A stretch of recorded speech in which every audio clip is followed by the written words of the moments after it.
Hello everyone and welcome to today's webinar, 5 Steps to Restart, Recharge, and Revive Your Marketing in 2018, featuring John Jantz of Duct Tape Marketing. John, next slide please. My name is Emily Stringer and I'll be moderating today's presentation. A little background on me, I've been with MBO for just over 7 years. As a consultant services advisor, I respond to requests from independents like you who are curious about learning more about MBO's service offerings. This is done through consultation appointments, where we learn about your background and needs and determine if MBO services are the right fit for your business of one. Next slide, please. MBO's mission statement is to make it easy for independent consultants and their clients to work together. As a high-level overview, we offer a complete, all-inclusive business operating platform for independent consultants. We take care of the administrative items that are typically outsourced to several different vendors like incorporation, contract review, liability coverage, invoicing, expense review and processing, tax withholding and payroll, and access to tax-efficient portable benefits. Next slide, please. Now for a few housekeeping items on the webinar setup. First and foremost, you can see the controls listed here. Secondly, we will be emailing a slide deck and a recorded copy of the entire webinar to all registrants within the next week. Last, we will be taking questions throughout the presentation that will be addressed at the end of the presentation. Any questions that we do not get to will be answered via email after the presentation is complete. Next slide, please. If you want to follow the presentation on Twitter, use hashtag MBOWeb to submit your questions and comments at MBO Partners. Next slide, please. At this time, it's my pleasure to introduce you to our speaker, John Jantz. John has been called the world's most practical small business expert for consistently delivering real-world, proven small business marketing ideas and strategies. John is a marketing consultant, speaker, and best-selling author of Duct Tape Marketing, The Commitment Engine, and The Referral Engine. He is the creator of the Duct Tape Marketing System and Duct Tape Marketing Consultant Network that trains and licenses small business marketing consultants around the world. John, at this time, I'll turn it over to you. Thanks, Emily, and welcome everyone. Pat yourself on the back for investing in yourself with a little professional development. I'm actually standing here in my office in Kansas City, Missouri. I've owned my own marketing consulting firm for 29 years now. Probably, I've lost track of how many, but I suspect in the thousands of clients over the years who were independent professionals, professional service providers, and so this is a space that I know well, and I understand the challenges and problems of independent professionals quite well. And in fact, we do full-on implementation with a lot of the clients that engage us. But this particular program is something that came about really through a conversation I had with a woman who was getting started in her practice. And about 6 months in, realized that her marketing plan wasn't coming together. Everything she had planned for the year had fallen apart. She'd gotten distracted doing other things, and she was kind of frustrated, like, what do I do now? And I basically said, just start over again. You don't have to wait until January to kick off some new thoughts or new ideas. And while there are thousands of things you could do, there are a handful of things you should do right now that could have some impact. And so this is somewhat of a mini program that I created specifically for what I suspect are thousands of people that kind of find themselves in that same boat, whether it's this time of year or really any time of year. So the 5 components I'm going to break down to really restart your marketing, but again, it can be a start for anyone as well. The first one is to get your marketing message right, and I have a very specific point of view about what that is.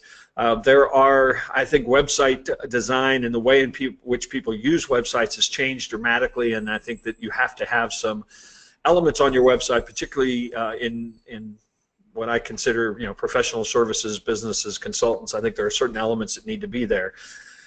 You need to think about using content not as just a tactic, but as a way to generate leads and to convert those leads into clients. There has to be, as part of that process, a very systematic approach to how you're going to follow up. And then lastly, how you're going to retain those clients and turn those clients into advocates has a lot to do with how you onboard them or bring them on board and how you serve them. And these 5 elements, again, as I said, there are many things you could do, but these 5 elements, if you would focus on these, because I think the challenge with marketing for a lot of folks is that they have very limited time and resources because they're out, serving clients and doing the work that they've lined up. And so if we can find a way to prioritize what we should focus on, I think it can actually take away some of the stress to think that you need to be doing, everything that you see everybody else doing or that you read about. So this first one, refocusing your marketing message. Here's I'll throw some cold water on us right off the bat. Here's the sad truth. Nobody wants what you sell. They want their problem solved. I think we spend a lot of time focused on explaining what we do and the solutions we have and our expertise.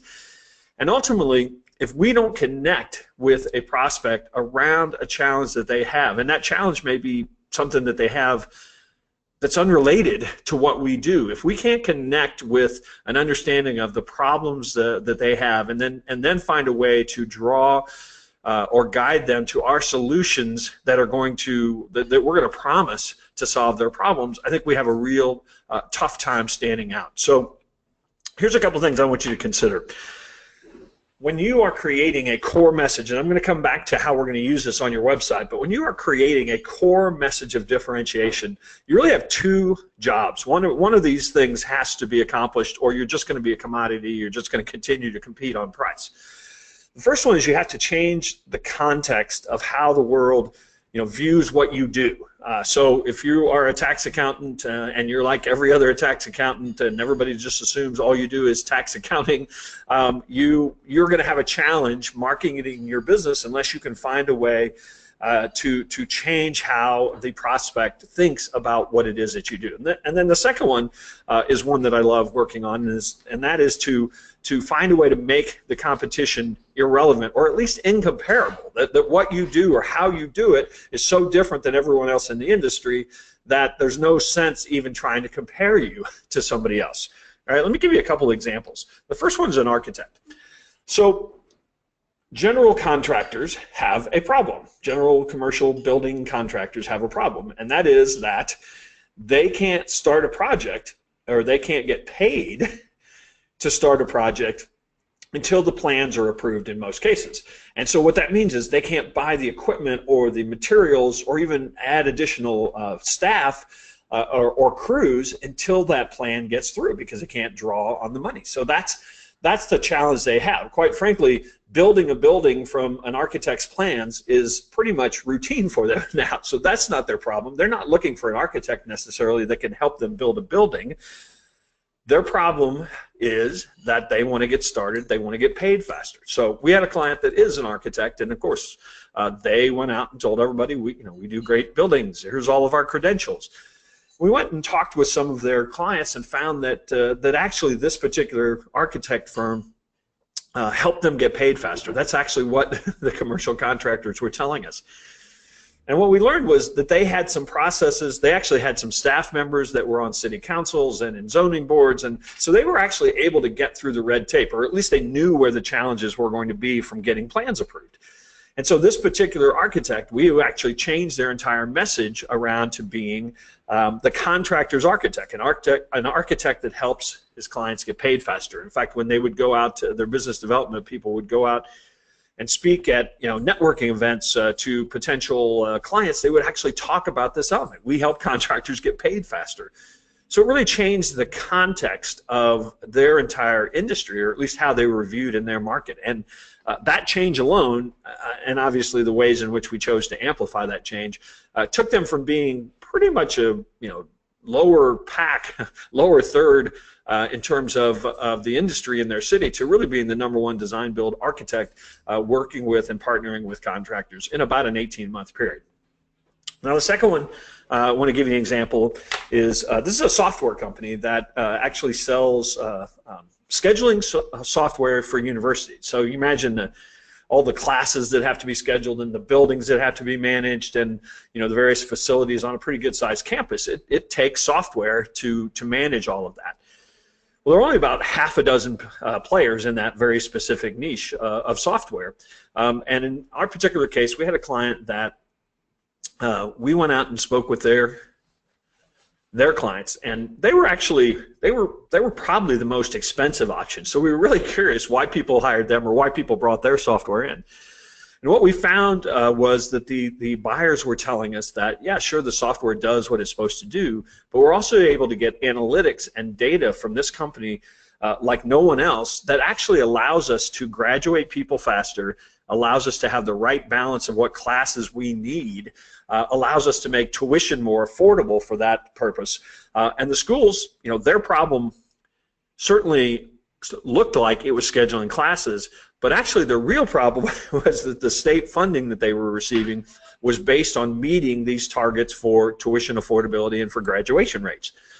So all of a sudden, what we did with our software company is we helped them solve that problem. We helped them promote and change their message around solving the problem of tuition affordability, and all of a sudden we were no longer looked at as a software scheduling company. And again, this company was probably middle of the pack of a small industry, and now certainly by far and away the #1 leading choice really for that. In fact, they have entire states that are mandating that their software be used in comparison to competitors. So the idea of coming up with a message that is around understanding the problems that your prospects are having, particularly if you can understand those problems very early in the journey, that when they go out looking for an architect, or when they went out looking for this software, they weren't really even necessarily comparing one architect to another or one piece of software to another.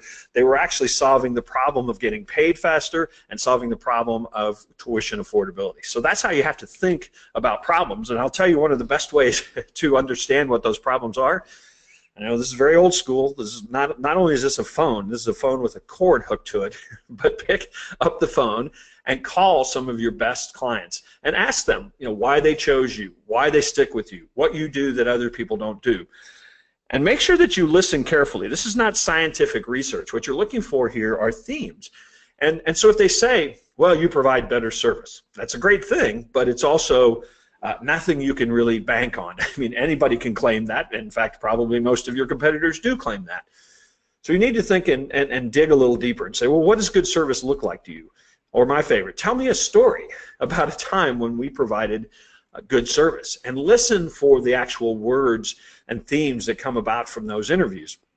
And in many cases, they will start expressing what the problems are that you solved or that they were trying to solve. And that's what you want to really focus in, and you may actually change your entire marketing message around what those themes are. Now, I'll tell you another. If you're in one of those businesses that gets a lot of reviews, and some professional services businesses do. I mean, obviously, a lot of consumer businesses like tree services, or salons or restaurants get a lot more reviews naturally. But today it's become a pretty important element of marketing, and so a lot of industries have now embraced this idea of getting reviews, and obviously all the search engines and the various Facebook, the social networks, and even professional services like legal services. Avvo is a really big review site, and so those have become an important part to focus on. And what I want to suggest is, if you're in one of those businesses that gets a lot of reviews, or maybe your competitors do, that you study those actual reviews, because the words that are used in those reviews quite often will help demonstrate the message that you should be using as your core message. Because a lot of times an unsolicited review that somebody turns to Yelp or turns to Google or turns to Avvo to, in some cases, spend a little time and effort to give. Now, you may have asked them to do this, but they still had to go there and do it. In a lot of cases, they will actually be more honest in that setting than any other place. And so look for themes. I mean, we recently had and this doesn't really apply to independent professionals, but we had a tree service that was a family-owned local tree service, and that was their message, and they really embraced that, and that's what they wanted to share with the world. And we went and looked at their reviews. Unfortunately, they had a lot of really great reviews, but most of the reviews talked about how they cleaned the job site up. They came when they said they were going to, and they cleaned the job site up, meticulously. And so we convinced them that that was the problem they were actually solving, that other services, whether they were tree services or lawn services or remodeling contractors, weren't doing that, and that needed to be the thing that they promised to solve, and it changed really everything about how people looked at their business. There's another client. I'll end on this problem idea and promise. A lot of small business owners, this is an SEO firm that's a client of ours, a lot of small business owners know they need SEO, but they don't really want to understand the technical aspects of it or how it's done necessarily. They want the phone to ring. And so this particular service I think makes a tremendous promise to solve a problem. All you need to know about search engine optimization is we make the phone ring. And in the end, that's the problem that their small business owner clients want solved. So think about what these problems are that you could promise to solve. And again, it has, generally speaking, isn't about what you sell or what you do. So number 2, get the must-have elements on your website. And I'm essentially talking about your homepage here. And if I were live and I could kind of scroll down some examples of pages, you'd get a better sense of kind of what I'm talking about. But the current flavor of design, and to some degree, an element of design that I think we have to follow. It's not that I'm necessarily suggesting your website needs to be chasing the latest, greatest trend. But if people expect a certain type of site or how it works or how they navigate it, you do have to pay attention to that. And I think today the current trend, think about a lot of the sites you go to today that you find are services and products and companies that you admire. A lot of today's websites or homepages are kind of that long scrolling homepage that it used to be everything was in the window, then you'd navigate off to places if you wanted to follow it. Well, I think the way people use websites today, it's really much more of a journey. And that your website, particularly your homepage, actually has to accomplish a lot of jobs. It's not simply a placeholder that people get to your site and they then go, okay, what am I looking for? I'll click here. I mean, your website has to actually guide them in, bring them in. Obviously, a lot of your marketing activity has to help them find your website, but once there, you need to build trust. You need to educate. You need to inform somebody on how you could solve their problems. In some cases, you need to use your website to nurture somebody who is just in the process now of trying to figure out how to solve their problems. And ultimately, your website needs to help you convert clients. It's not when we first started with websites, people just needed to find you, in a lot of cases needed to see what you sold, and then they would call you. Well, now today, people go out and they do all the searching. They in many cases make a decision about who they're going to hire without ever contacting an organization or the 6 or 7 people that they might be considering. So we have to think of your homepage now as not just a placeholder, but as a way to guide a journey. And so here are the elements that I consider must have. I've beat this one to death a little bit already, so no surprise that this is the first one. You need to have a promise right above the fold. Here's what's going to happen if you dig into this website. All you need to know about search engine optimization, we make the phone ring, and here's an instant call to action. If that's what if that's what your problem is, if that's what you want to solve, here, let's not go any farther. Click here, get this SEO report. Here's value right away. So this above the fold, this idea of a promise above the fold, is actually an element that's going to draw somebody in pretty quickly. If nothing else, it's going to make them say, okay, that's what I want, let me know more. Now the next thing you want to talk about is problems. So we have that promise above the fold, but Google this sometime and you'll get a sense of what I'm talking about. Google just problems we solve. And what you're going to find is a host of websites that have dedicated an entire page to listing the problems that they solve. And again, a lot of times what you do as a service solves a problem but people don't make that connection. For example, I'm a marketing consultant. Nobody goes out looking for a marketing consultant, or very few people go out looking for a marketing consultant. But I can't tell you how many times I've heard people say, I have to compete on price. That's all people care about. My service is a commodity, and I can't be any more expensive than anybody else in my industry, or I won't get business. Now that's a problem. That's a real problem that is actually solved by a better marketing strategy. So I have to understand that problem. I have to maybe even tell people that I understand that problem so I can connect that problem to marketing strategy. My mouse is acting up there. The next element that, and I think everybody on this call, or at least people certainly that are in professional services, independent consultants, independent professionals, trust is such a huge issue. It's a big issue in every business, but if somebody is going to hire, in my case, a consultant, they're going to give me $40,000, $50,000 over the course of the year, or at least they're going to commit to that for doing marketing services, there has to be a pretty high level of trust. So to the degree that you can show who else trusts you, that you can show other people you've worked with, that you can have case studies, this has to be something that is more than just a testimonial page that they click off to. This has to be part of the homepage journey. Again, another trust element, some people might call it social proof, showing, in this case, this was this SEO company that's working in the local market with local companies that are very recognizable. So, in some cases, somebody might look at that and go, oh, I know that company, and boy, if you're working with those folks, they're everywhere. You must be pretty good. So there's a bit of this type of thing that I think people are expecting as part of the journey for them, going from, okay, I know who you are now, I like what I see now, gosh, I think other people trust you. That might be an element that would allow me to want to dig in and talk to you.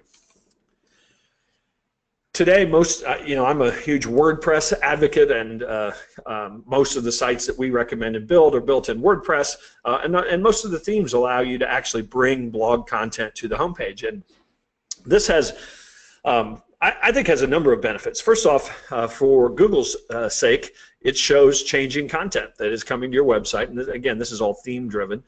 You have to obviously be writing blog posts for this to happen, but this is all theme driven. And so you get this changing content that's coming to your website. And so you have this dynamic element to your website.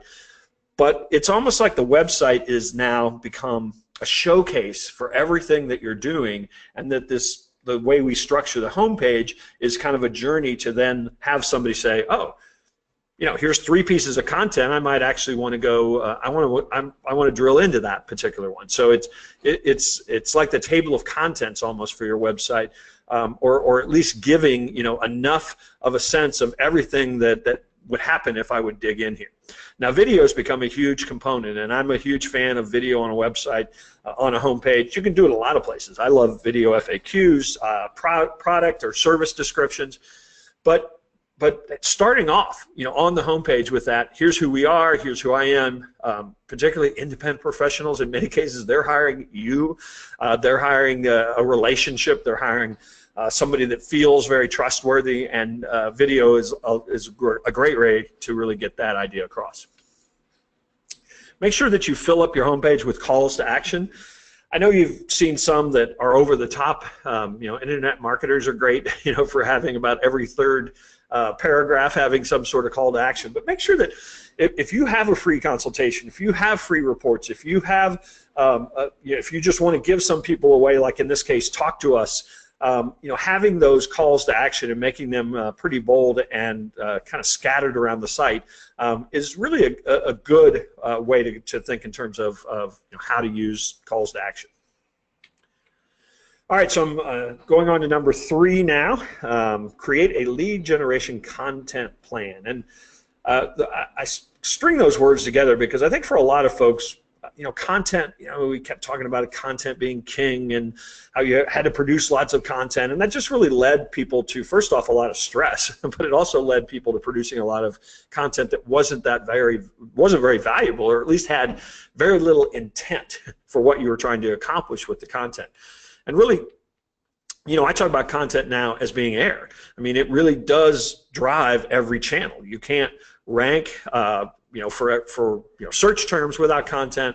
Content is a great tool for referrals. Clearly, people share content in social settings. I think the best use of your advertising is to drive people to useful content. So, every channel now is driven by some form of content. And I think we have to keep that in mind, that we're trying to guide the customer journey using this content. So, Content that builds awareness. Blog posts are great for building awareness.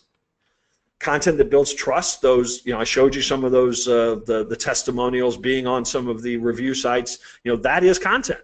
Video is content. I think a lot of times people think in terms of content, and they only think of content that is written in the form of a blog post. But really, any type of demonstration, any type of how-to, any type of way in which you're going to educate people is content.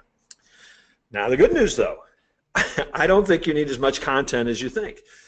Most, I'm going to date myself here, but I'll go back even 10 years ago. You just needed content. You just need a lot of it written, frequently, because that's how you were going to rank. People were going to share it. There weren't a lot of blogs in every space now. So 10 years ago, all you really needed to do in some ways was show up. But today, the glut of content has made it so that you have to actually, instead of dumping content out of a dump truck, you have to actually hand carry it, to the right places, and it has to be perfect, or not perfect, but it has to be high quality in order to really get any attention. And I think a lot of independent professionals aren't necessarily looking for thousands and thousands of eyeballs. In some cases, a consultant can thrive with 6 or 8 or 10 more clients, and so you have to be much more laser focused in how you think about content. So here's, as part of this kind of restart plan, here's what I'm coaching people to do, and that is to really map out 6 impactful ideas. And I'm going to give you another prescription on how to tie all this together. But from a content standpoint, map out 6 useful content ideas that your ideal customer would say, yeah, I want to go read that. And then we're going to marry each of those with what we call a content upgrade. And if you're not familiar with that term, I will explain it in more detail. And then you're going to take those 6 pieces of content. So let's say that's over 6 months. Once a month, could you produce an epic piece of content? I suspect most of you could. Instead of thinking about, once a week or twice a week producing something that, really doesn't add a lot of value to the world. And then the last piece is we're going to promote each piece of that content with advertising and social media. So the first thing you're going to do is you're going to make a list. You're going to figure out, what your 6 or 10 or 12 pieces of content are going to be over the next 6 months to a year. And here's how I want you to think about what that list looks like. Most independent professionals could benefit from having a book. A book is something I wrote my first book in 2006, and it has dramatically impacted every element of my business. I know a lot of people are producing books today. It certainly helps if you write a book and it sells very well. But I want you to have this book mentality, and I want you to think about this list of blog posts or pieces of content as a table of contents for a book. So if I was challenging you to write a book about your industry or your expertise or your problem-solving ability, what would the chapters of that book look like? Because I think there's a really good reason for you to write a book, and I'm going to show you how to do it very easily. So the first thing is to create this list. Again, most of you could give me half of these chapters just by some brainstorming. But you might also check out some other ideas for doing research on topics.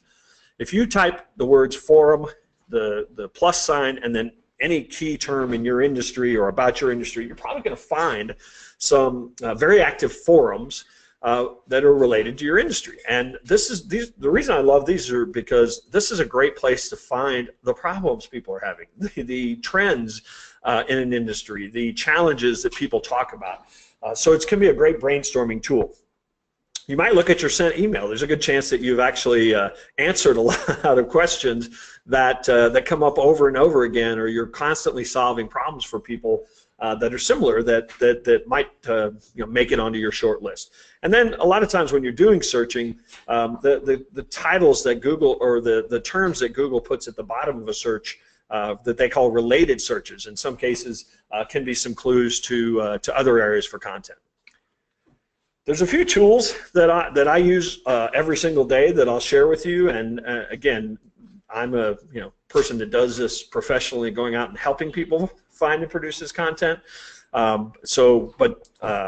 Two of these tools are free. One of them I use a paid service, but the Google Keyword Planner is a great way for you to find what people are searching for, actual search terms, so that you might round out your your table of contents. There's a tool called Answer the Public, which is really great because it returns search data based on questions only. So, you know, if somebody, a lot of times if I put in search engine optimization, for example, it's going to give me a lot of questions that start with why to people, what, you know, who, how, and I'll come up with probably 600 or 700 questions that actually people have been asking and do ask frequently in search engines, and that can be a great way to think about structuring your content around answering those questions. And then there's another tool called BuzzSumo that's a paid tool, and it's essentially a search engine that you can put any search term in, and it will show you the most shared content related to that term. So if I put in, say, referral marketing, which is a big part of my work, it'll show me all the blog posts that people have written that thousands of people have shared, you know, over the last year, and that can be a great way to kind of round out topics that clearly there's some interest in. So this is what I love Answer the Public, because their branding is really fun too. But you just simply turn there, put in a search term, and it will give you this entire list of questions. So, you know, these are some of the ways that you can then build kind of your table of contents, if you will. And again, the reason I talk about it as a book or a table of contents is because you should look at content as a long-term game. It's not something, I mean, there'll be lots of people out there that'll tell you, oh, if you do this and this, you can rank and get all kinds of search traffic. But again, most independent professionals would be served better by creating a body of work that they could use for awareness, certainly, but also for nurturing and for getting somebody that has a specific problem to, when you're having a sales conversation with them, to actually have this content to use in that sales conversation is more valuable than some kind of writing about some trend that's going to get you more traffic. So once we have our list of titles or topics that we're going to write about, so then, here's an example of how you would actually then use that as a lead generation tool.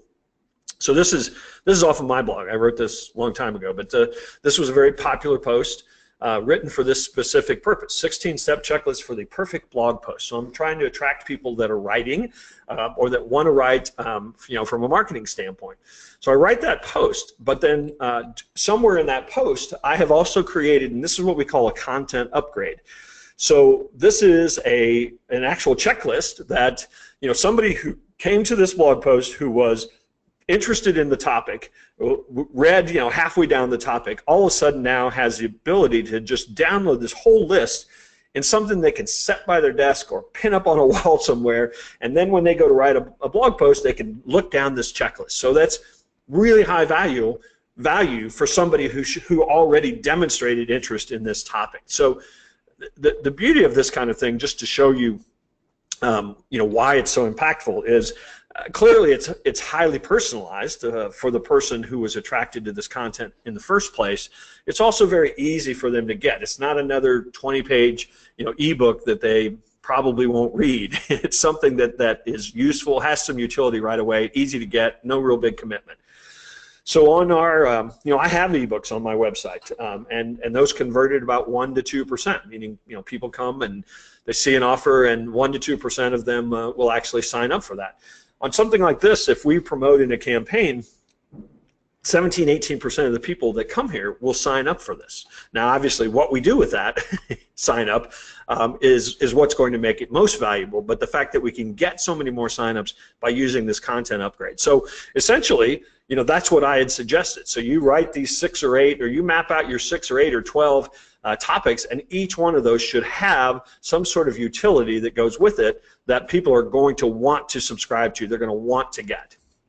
Now, I probably have a dozen ebooks on my site, but I also have all kinds of worksheets and tools and checklists and templates, and those, quite frankly, right now, if you ask me in a year from now, this may change, but right now, those kind of simple tools seem to do better than the ebooks. Everybody's got ebooks, everybody's downloaded ebooks, and so we're all looking for something we can use right away without really much effort, and I find these kind of one-sheeters right now are actually kind of winning the day. So here's your recipe. For the entire year, if you did this recipe, so I've kind of led up to all the things you need to do before this, but if you did this recipe, I can just practically guarantee that your personal brand and authority and expertise, and with that, your ability to bring on more profitable clients will soar.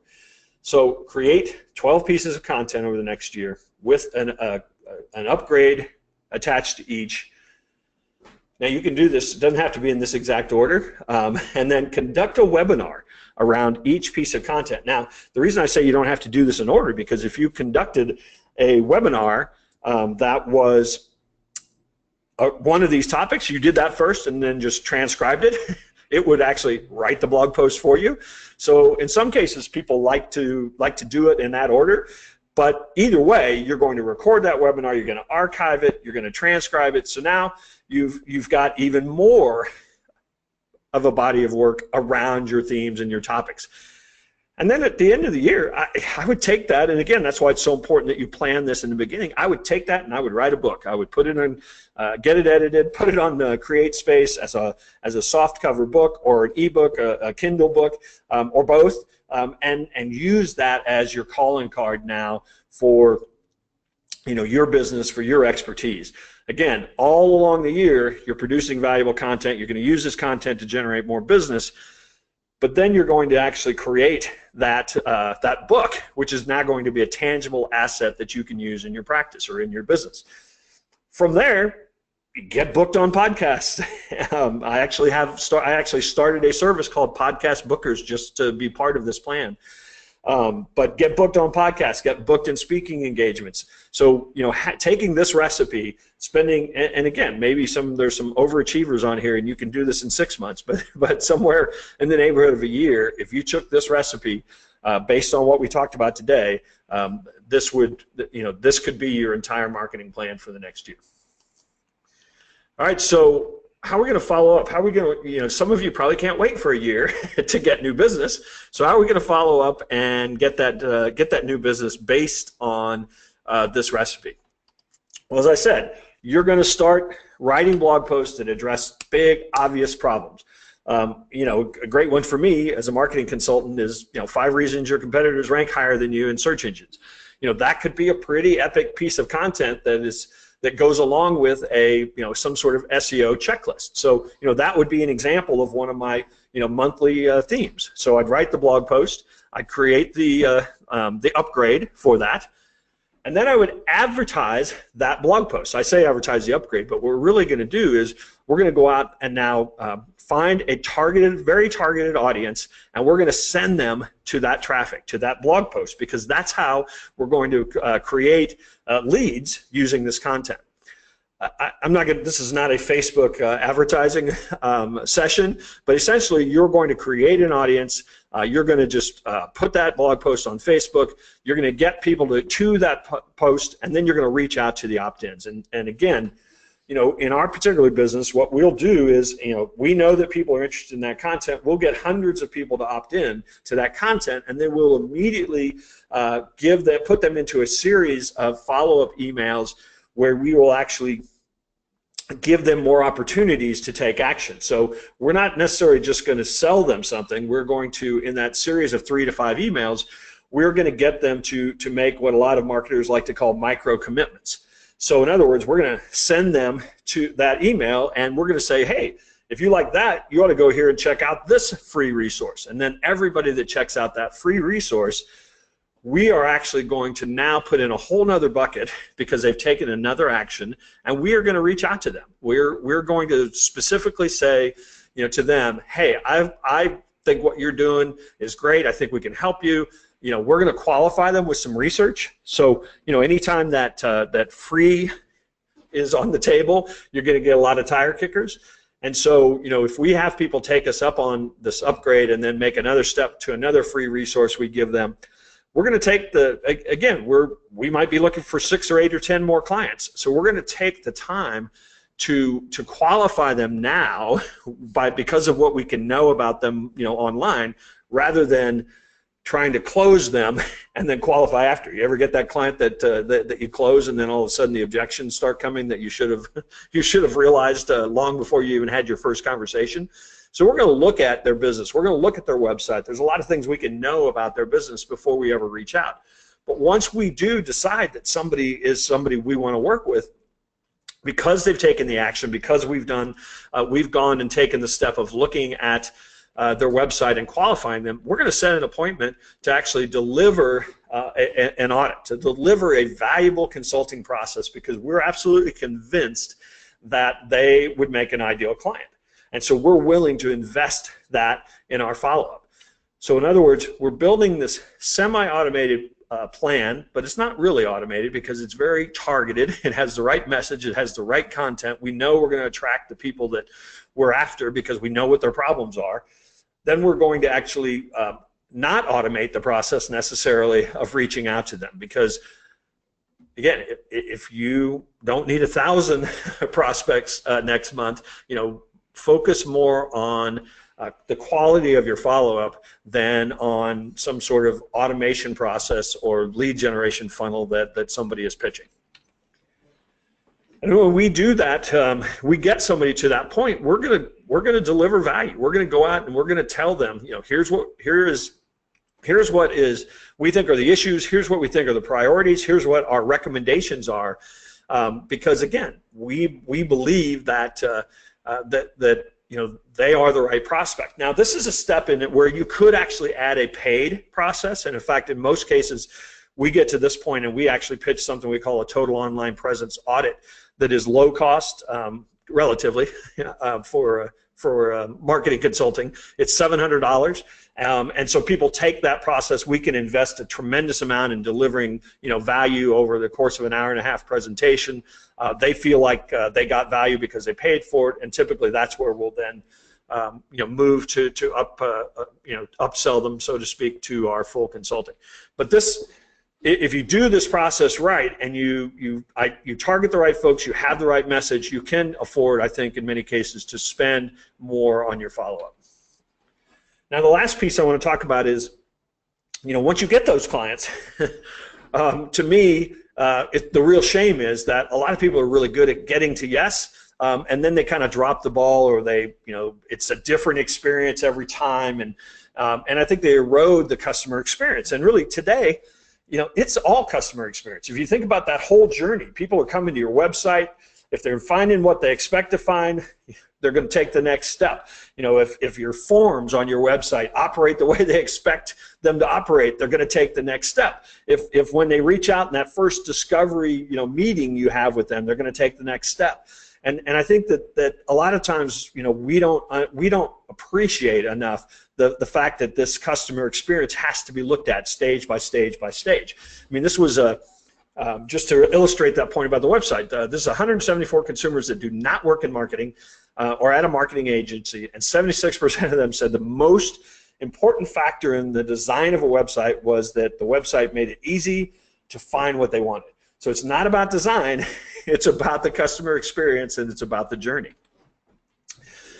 Plan into your practice, into your business, exactly what the first 90 days of a customer relationship are going to look like, because you do that and you will create a loyal, champion for your business. So, what does the actual transaction look like? Can you script that out? Can you make sure that everybody has the same experience? What does the orientation process for when somebody becomes a client look like? What's the onboarding process look like? What's your communication process on an ongoing basis with a client? If you don't take the time to figure out how to create great experiences in each of those steps as somebody becomes a new client, you will immediately erode the relationship. I worked with a bunch of orthodontists a few years ago, and on the same idea. And so the first thing I asked them is, what's the secret to somebody who has braces, having a successful case? And to a person, it was, well, they have to floss, when they have their braces on, or otherwise they're not going to be happy when we take their braces off.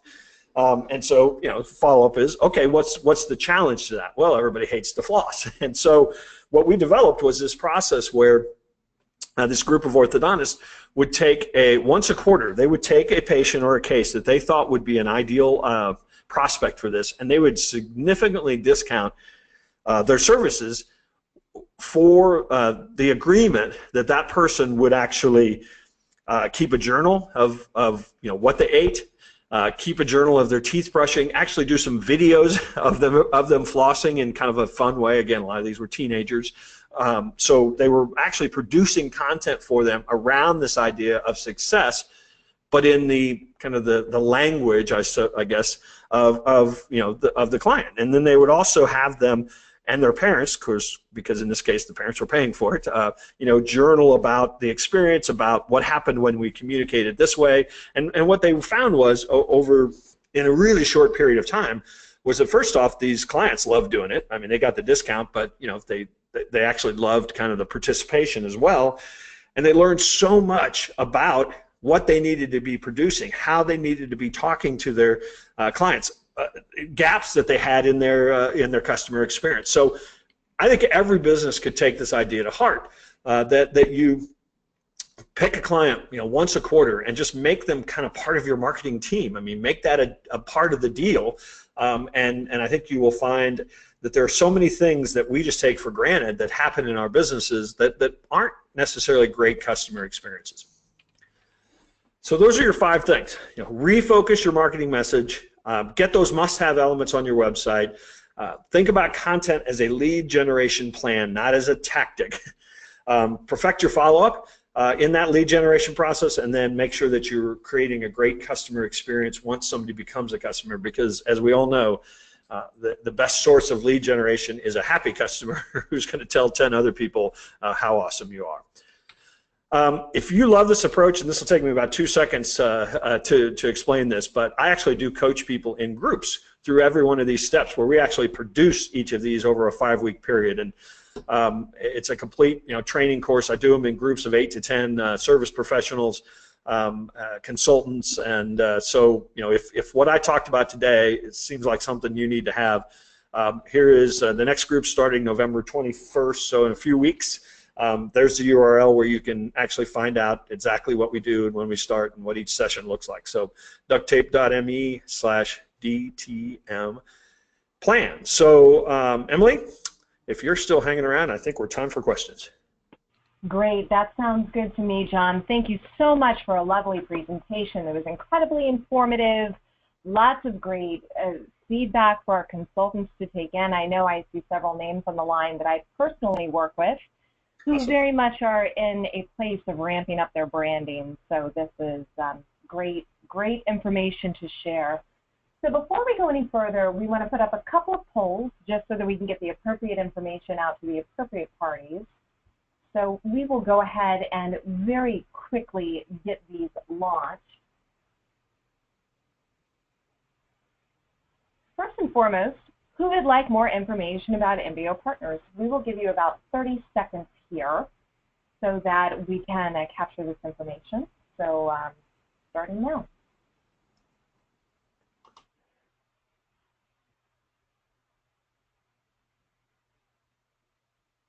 So Emily, while people are doing that, where are you guys calling in from today? I'm in Kansas City, Missouri, but where are you? Oh, great. So if you ever travel through the DC area, I can see Dulles Airport out the window here. Okay, all right, sure. Yeah, so that's where we are at. All right, we're at 30 seconds here, so we'll go ahead and close this poll down and get the next one up on the screen for you. And who would like more information about John Jantz and his business over at Duct Tape Marketing? We'll give you about 30 seconds here as well. I don't get to answer that one, do I? I don't think so, John, but I think quite a few people are going to want more information on you and what you do, because this is just fantastic. Nice. Awesome. All right, we've got about 10 more seconds here. And just while we are waiting on the line, friendly reminder, we will get everyone a copy of the slides and the recorded presentation within the next week. So I see that question popping up a bit here in terms of who is asking what. So to cover that, we will be getting that content out. And we'll go ahead and close down this poll. Thank you, everyone, for hanging with us for 50 minutes here. So, John, I'll go ahead and dig into a couple of the questions that I'm getting here. Okay. First and foremost, in terms of a marketing budget by way of revenue for a business of one, like these folks that we have on the line, Do you have a number that you can recommend? That's such a tough one, and I do get asked that question a lot. So it's anywhere from 1% to 10%, but that depends on where you are in your business, and in some cases, are you investing your time, right now? So, for example, this content that I'm talking about, it can be pretty time-consuming to produce. Now, you may think, well, I have nights and weekends. I can slug that in. That's part of building my business. So that would dictate. I mean, you might be spending a lot of time. So think about how much time you're spending doing that, and don't devalue that time. So even if you are not going to take any money out of your budget, make sure you are budgeting, if you will, the time, and what's the value of that time. So a lot of solopreneurs, I think, well, I don't spend any money on marketing necessarily, but it's because they're not really accounting for it the way they spend their time. Now, in terms of what I produced today, what I showed today here, is actually, if you did it all yourself, I mean, your cash outlay might be some money you pay to a designer, a couple $1,000s for maybe some website updates, $100 or $200 a month in Facebook ads. At the most, and again, from a percentage standpoint, that wouldn't change that much if you were doing $100,000 or you were doing $500,000 or something of that nature. So that's what makes it hard for percentages. If you're really in an early stage in your business, you're probably going to spend what feels like a higher percentage than 1 or 2%. But if if you're getting near that $1 million range, you might be at 1 or 2%. Great. I think that's excellent advice, John. We have someone here that missed the first part of the webinar, and they've asked if you could recap the must-haves for a website. So could you touch on that again for me really quickly? I'm afraid they're going to have to listen to the replay, Emily. All right. No, I'll tell you. So the first one is a promise, and that promise is tied very much to a problem that you solve. So the promise to solve a problem. So that SEO firm that I use an example was promising that all you need to know about SEO is we make the phone ring, which was very compelling promise. And that's the thing that made people say, okay, I want to go farther. And I think that's a big part of that piece. I think it's a very valid to have a problems we solve section in plain English. What are the problems and the things that your clients are whining about when they come to you? Have a whole page on that. Trust elements, social proof, additional content, be it blog content or even describing your services, having video that gives you the ability to kind of talk about what you believe and your vision and your business and your past. I mean, all those elements I think belong on the homepage today in this kind of long scrolling form. Great.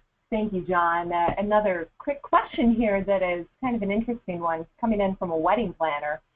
How do I say that I'm solving a problem without it sounding negative? As a wedding planner that solves the problem of stress management, how do I not point out that it's a stressful event?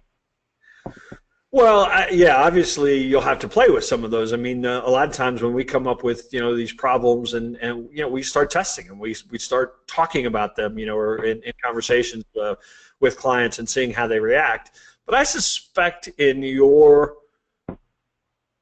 industry, I think a lot of people feel, I mean, the reason they hire a wedding planner is because it's overwhelming and it maybe is stressful, and so the problem in some ways that you might be solving is actually the gift that you give them, which is the ability to focus completely on enjoying this special day, and that's a way to kind of turn the problem, if you will, or negative into a positive. Great advice. One more that's come in here. How do you balance offering a service that makes competition irrelevant with offering a service that people can understand and strive to start using? Yeah, so that is a real challenge, because sometimes people go out there and they create something so unique that they then find themselves having to explain people what it is, and so then they end up kind of throwing in the towel and saying, well, we're like these guys but only different. And so one of the things that you have to balance is that the more unique I use that example of the software company. We had to actually build an entire campaign around that, the education process. The slogan for that particular messaging was access to completion. So then we had to really go and figure out, okay, how do we influence legislators? How do we influence the people that are making the provosts that are making the decision? What content do our salespeople need to actually start bringing in that data that that changes their thought of this being software to this thought of being their funding mechanism. So that was a big leap. And so that took a tremendous commitment to education, and it didn't happen overnight. We built a whole website called Access to Completion that became a resource that we brought in a lot of outside folks or industry-related folks to produce content. And so if the bigger the reach is with kind of channeling out an entire industry, the more you're going to have to commit resources to. Great, I think that's excellent advice. One last question here, since we have 5 minutes. And one thing that you had mentioned was how consultants should try to present webinars. You found us, and we found you. So do you have any vehicles or platforms you can recommend to help connect consultants with these webinar opportunities? Well, in some cases, you find folks that are doing it already. It's harder to necessarily convince somebody they should be doing it. But if you find people that get on their lists and do searches for who's promoting these types of events and kind of get on their radar, that's the first step. And actually, I said webinars. If you want to do them in person in your community, the same thing applies. There's people holding meetings. There are people that are holding education series that are live and in person, in your community. Banks and accounting firms, that have small businesses are actually great targets for me to propose doing an in-person type of presentation. So it doesn't have to be, in this kind of format. But the same applies if you're trying to find people that you could partner with.